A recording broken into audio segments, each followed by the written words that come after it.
Successful parenting ko maka chatruk point na ngasigi topic sida akhoi angang hai tare ko dong icha si jing je akhoi karmaina mai confidence ko sing je hengalan ga de hai bi maru oi ba akhoi kaino point manga da ngai thamjage ba ko si kari no hai matam da dom puning chen tong ning biu akhoi angang da han ba da akhoi na ki hen ba je ko suggestion with fear to je masi tokpi bai tare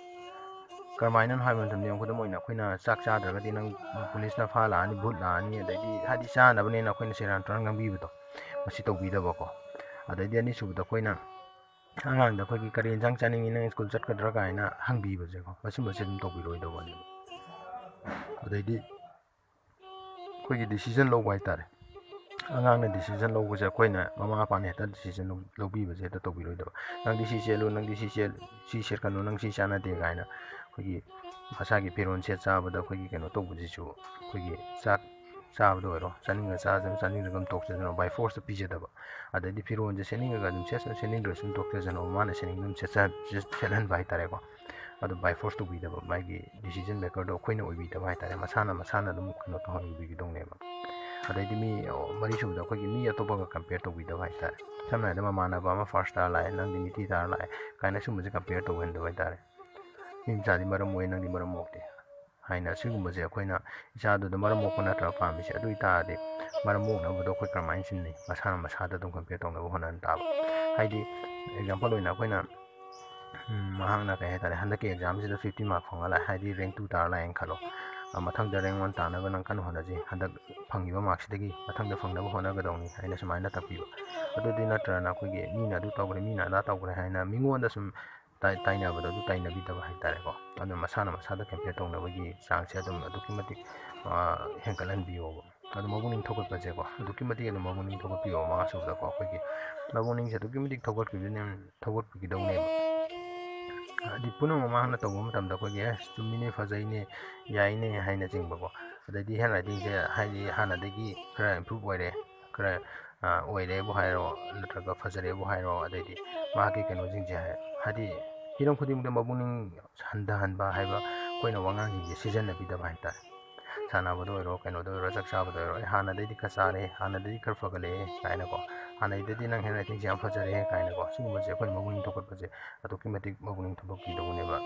duga maru oi be yamna maru oi ba koi keno se mo koi kaino ham tam da mi ngi ma da koi mama pa jing se bi da bai ta kamai na ha da ne yo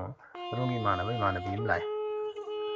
wari sanari da ya lang chale en khalo ado dai matam du on jara ga ngang da sei bai sha tum shu kai banang ba ma jong angang da so khoi gi nam dhabi ba kaino ne ba haide ma ki kaino jing jim masak to takpi ga ta di sat khro ma tung da luar ka da nang sai da mana lang i da mana lang oi da bani haida fajana ning thi jena wari sabi ba thembi ba hai tare ko ado sigum ba gi kaino jing je season bi ba hai tare ado haide suggestion jing ja yam tam amu hanjara ke mo khoi gi suggestion with fear masi to bi da ba ko dai di angang da khoi decision oina pura pithok pai tare kari insang samna da nang kari insang chaning kaina hangba masi to bi roi do ba dai di ba nang gi piron che cha ba da si selu se set kanu haina si to hang bi da ba ko dai di ni to pa da compare to bi da ba manga so da khoi mabuning thokat bi ba ko dai di mi gi mang da se bi da ba masigi hairiba exercise taruk se akhoi nukti gi sim loina ma adom na thokpa thingna ba ngata ne dai da adom na dong gi sai shu sing ji da adom na kitang improve la haning ga di masagi confidence oina ba kitang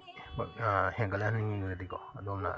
kitang puning changbi ga hairiba jing je adom sim to ga dong gi sai shu da haiti afa grade ama genius ama oina ba isai shu ma mateng pang ta da dong gi chu chaw ba thokdang ngak ta ni da masa ngak ta lari ngak ta pau hai ba ngak tu na khoi ja afa mi ama ora ka dong na te ba para father so hanjan jan pau phana ba simbane akhoi je mama pa ya soi ba ngak ne ba se para do ning jang dradi kai gi no ha hanjan jan pa da toi ne gum ba ado sumba ja soi ba ngak ni dana khoi gi karmaina ning jang de no ha bi akhoi na ta ku na ti ba hanjan jan pa ra ga ta ning jang ga to na ti ba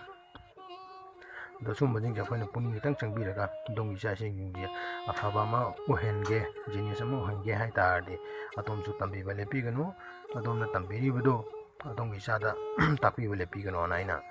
mamangi video da su dum thamjakri do bai fare ngasi gi dam ta de sa da sum lotion jarage do ga dong na lo ko tang tabi gi dam adom bo hanjan jan thaga chari